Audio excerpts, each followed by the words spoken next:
My teenage years were full of sketching, angst, and trouble. I wasn't popular or unpopular. Maybe just forgettable.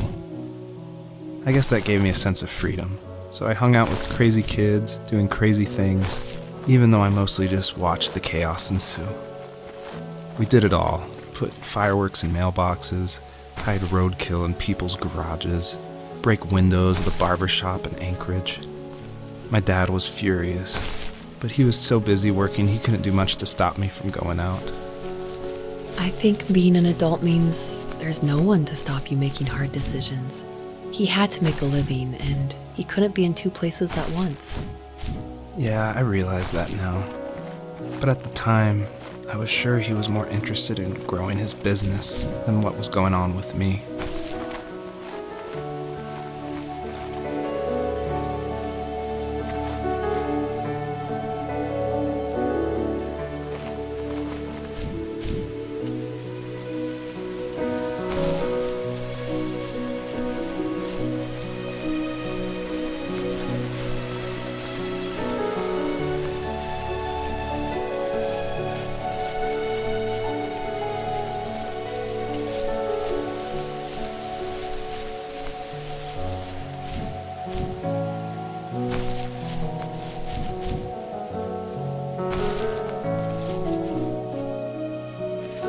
He was working another late night, and my friends were over, saying how bored they were and how they had come all the way out to my house for nothing. One of them mentioned how that old, ugly beyond belief truck was still in the garage, and how we should take it for a spin. I was only 15, so I kind of fought it for a while. The next thing I knew, we were careening around the mountain path, rocks spitting onto the sides of the cliff, while my dad's cringeworthy bluegrass blared out the speakers. I drove while my friends were in the back of that yellow and purple truck, throwing beer bottles and trash at anything remotely interesting. Felt like I was soaring in the air with borrowed wings. But all good things have endings. A cop outside of Eagle River pulled us over after he saw us send a bottle rocket into someone's yard. What followed was a long night of talking to disappointed adults and feeling smaller than ever.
After he drove me home from the police station, I blew up at him, saying how I never wanted to be like him, how I was going to be someone and leave that hick icebox for good. He just looked forward at the road with tired eyes. I took out that bluegrass tape from the cassette deck and chucked it out the window. In my sage teenage wisdom, I thought I had proved the ultimate point, but my dad had a different idea. He slammed the brakes, slowly bowed his head while gripping the steering wheel, and finally looked at me. All he said, like it was a polite request, was, "Make this right." I sat there in silence, fuming, but I eventually got out and combed every square inch of the woods, muttering profanity after profanity. I found it 30 minutes later, near a small waterfall off the road. I went back to the truck, put the wet tape back in, and sure enough, it worked. We didn't speak another word to each other the rest of the night. Wow, I knew you were a crazy teenager, but It's hard to believe, isn't it? It surprises me too. It's like I didn't really know who that kid was back then. I bet my dad thought the same thing over and over. It's almost like he was saying, "Make this right," to himself, more than to me.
friends would laugh about that night and talk about how crazy it was. And I laughed along, pretending it didn't bother me. But it did. I imagined my friends growing old in the bush, unable to find that thrill in those godforsaken ice fields.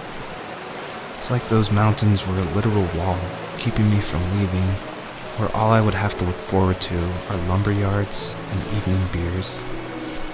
I had to climb over.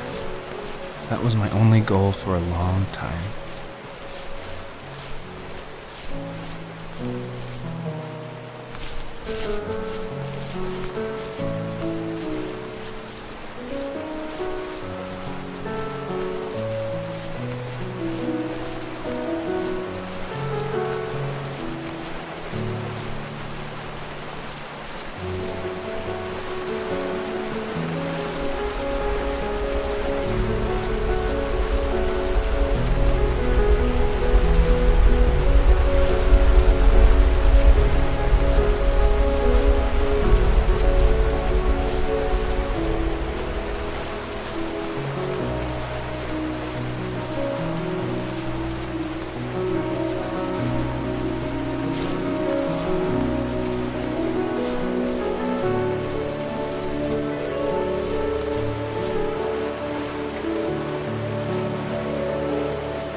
If there was some way I could take my love of drawing and turn it into a way of escape, nothing would make me happier.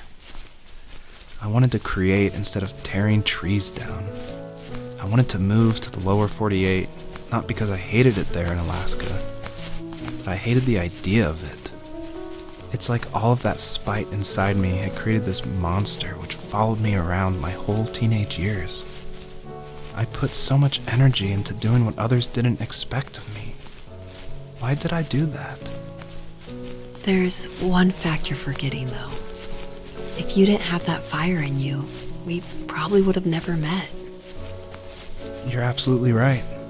Maybe the destination is all that matters in the end. But then why am I awake?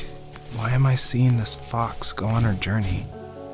And why can't I stop thinking about my dad?